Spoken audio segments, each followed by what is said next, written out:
Paul Barrett, CEO of Rome Resources. We are exploring for tin and copper in the DRC.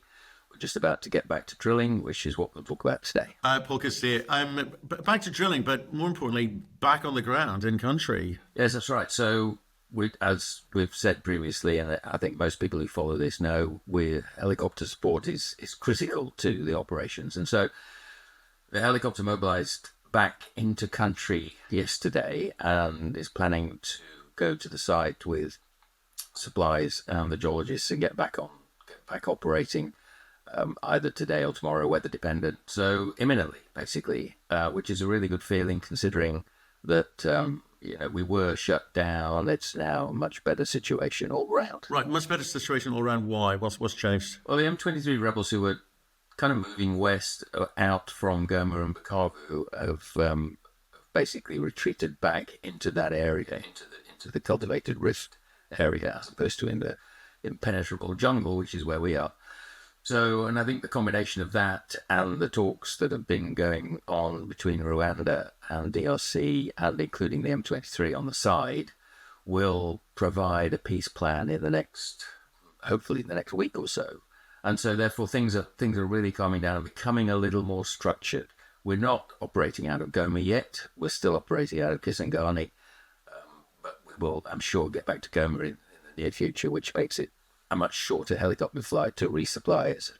But we're back. We'll be back drilling probably by the end of this week, I would think. Okay, end of this week. Fantastic. Okay, well, just in terms of that helicopter, what exactly does that enable you to do? Is that bringing rigs back, or were the rigs left there? The rigs were left there. What we're bringing back is supplies, spare parts. There were a number of issues in terms of failed equipment, so we're bringing. They've now had the time to get those supplies, get the new equipment, and we're bringing those over, get those in place, and get all the rigs up and running.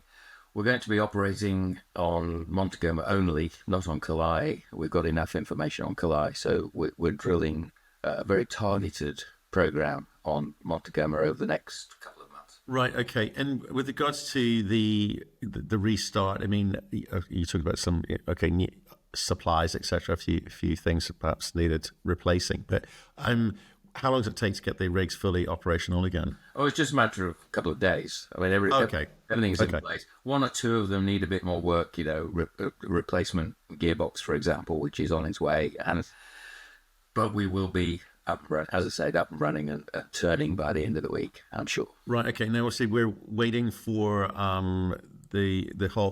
the assays from 24 and 26. But can you, and we'll talk about this in a second, but given the kind of reset, have you sort of the pause, as it were, have you reset your plan, your drill plans as a result, or is it incumbent or on these assays coming back before you start making decisions? No, the forward program is quite well set out.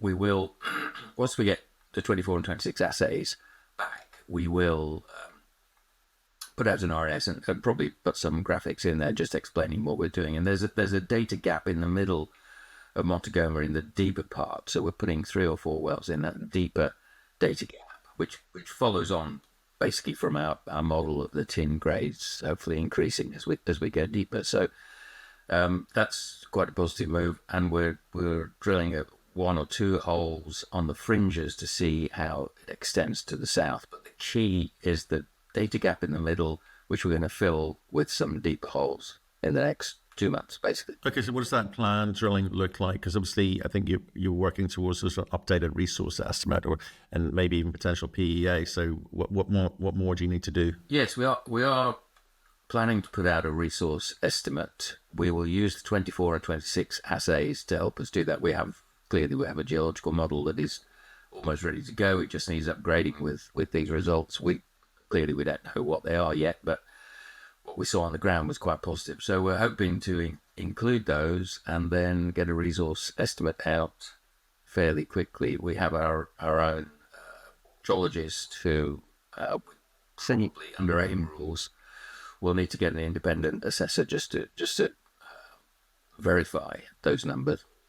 And so that should be a fairly quick process. And we're looking at getting the resource numbers out by the end of, we're right at the end of April. So at the end of May, I would guess. Okay, so pretty quick. Okay, and what about any kind of planned metallurgical testing, etc., or scoping, preliminary scoping study work? A little bit further from the scoping study work, but the metallurgy, we have engaged a metallurgist. The reason for that is, although the tin, actually excitorite processing is relatively straightforward, and clearly Alphamin next door have it all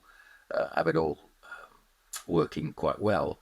We have an additional resource of the copper and zinc, which basically you will, as you remove the overburden to get to the tin, you will be accessing the copper and the zinc. So metallurgy is quite interesting insofar as can we, and the metallurgist believes that we can, but we don't have enough information to put that out yet, that we can process all three together and come up with a very cost-effective way of producing effectively three commodities. Right, and in terms of the downtime that you've had, have you done any sort of structural interpretation work, like 3D modeling, etc., on the shear zones that control that tin and copper that you're talking about, or do you feel that you've kind of got a good handle on what needs doing?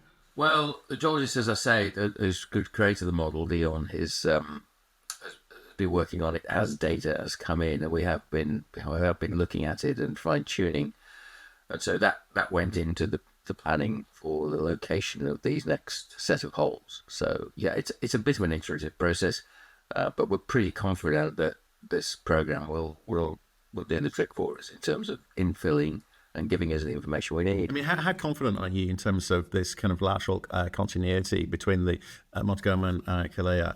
You'd be clearly, if you can get to a point where you can suggest there's a kind of connected system, that's a game changer for you. So again, how are you looking at that? How are you going to advance that theory? Well, Kalayi and Mont Agoma are separate. Genetically they are part of the same mineralization system, but they are different parts of it. Kalayi is just pure tin, so that's why we have enough data there. It's a relatively simple tin deposit. Mont Agoma has the complication, as I say, of the additional copper and zinc mineralization. So I think we do understand Mont Agoma. We just need, as I say, we need the infill data just to really tie off the loose ends in terms of the volumes, the resource that we're going to try and achieve. Okay, and remind me in terms of some of the deeper holes or with these kind of step outs that you're doing. I mean, what are the plans? Because obviously money's tight. We've had this kind of pause, and market expectations are what they are. How do you feel about the type of information that you're chasing versus the type of information that perhaps the market thinks it needs to hear? Well, I think they're quite aligned, because what the market, what our investors, what our stakeholders want to see is a healthy resource number and a forward plan, and that's what these holes will provide. So I think it's all aligned. Hopefully it'll work out pretty well, and short term as well. And as you say, money's tight, so we've screwed this budget down to about 1.6 million US. We have about 2.7 in the bank as we speak. So there is, we're actually very, very low burn rate in terms of costs for the company. It's very lean and mean. So 90% of the cash goes into the ground in terms of drilling. Okay, right. And just in terms of Alphamin, I mean, what are they up to? I mean, has that sort of affected any of your behaviour? Because obviously they're affected as were you. Are they back on the ground? Are they kind of? They are. Yes. They're I don't know exactly on a day-to-day basis, but they are. They have been processing and exporting, and they are now getting back to mining itself. So that's getting back to normal, basically. I mean, we have a plan to talk to them this week about sharing helicopter and fixed wing facilities there, which will help going forward. I mean, we do clearly as we've operated out of Goma and now Kisangani. The helicopter is fine. We don't need support from anyone else, but it will be nice to have there is a bit of synergy, a bit of kind of symbiotic. We can provide the helicopter for emergencies if they can provide the airstrip for fixed wing supply. So that's a discussion we're having at the moment, or we're having later this week. Right. And so that on the infrastructure, is there anything else that you guys share people? No, we could just about use that. Collaboration opportunities? Anything Well, we else? could just about use that phone mass, but that's about it, really. We don't. Right. We're very self-sufficient.